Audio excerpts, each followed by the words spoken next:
স্বাগত বক্তব্য দেওয়ার জন্য 3 নং ওয়ার্ড ছাত্র দলের নেতা জনাব মোহাম্মদ আলিমুল্লাহকে অতি সংক্ষেপে 2-4টি কথা বলার জন্য বিনীত অনুরোধ জানাচ্ছি।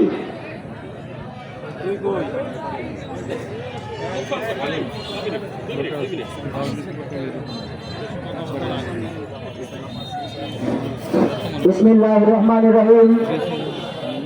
3 নং ওয়ার্ড বিএনপি ও অঙ্গ সহযোগী সংগঠন কর্তৃক আয়োজিত বিএনপির ভারপ্রাপ্ত চেয়ারম্যান জনাব তারেক রহমানের রাষ্ট্র কাঠামো মেরামতের 31 দফার যে লিফলেট বিতরণ কর্মসূচি অনুষ্ঠান, এই অনুষ্ঠানের সম্মানিত প্রধান অতিথি সভাপতি এবং কাশিমপুর থানা বিএনপি ও অঙ্গ সহযোগী সংগঠনের সকল নেতৃবৃন্দ এবং উপস্থিত এই স্বাধীন বাংলার স্বাধীন জনগণ, স্বাধীন বাংলার মালিকানাধীন জনগণ, সকলকে জানাই আমার প্রাণের সংগঠন এশিয়া মহাদেশের সর্ববৃহৎ ছাত্র সংগঠন বাংলাদেশ জাতীয়তাবাদী ছাত্র দলের পক্ষ থেকে রক্তিম শুভেচ্ছা ও অভিনন্দন।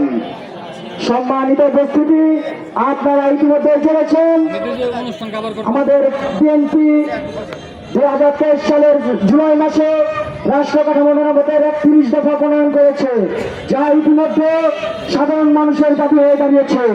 এই 31 দফা আগামীর বাংলাদেশের স্বপ্ন। তাই আমরা বলতে চাই, আপনারা বিএনপিকে ভোট দিয়ে সরকার গঠনের সুযোগ দিলে বিএনপি এই 31 দফা প্রণয়নের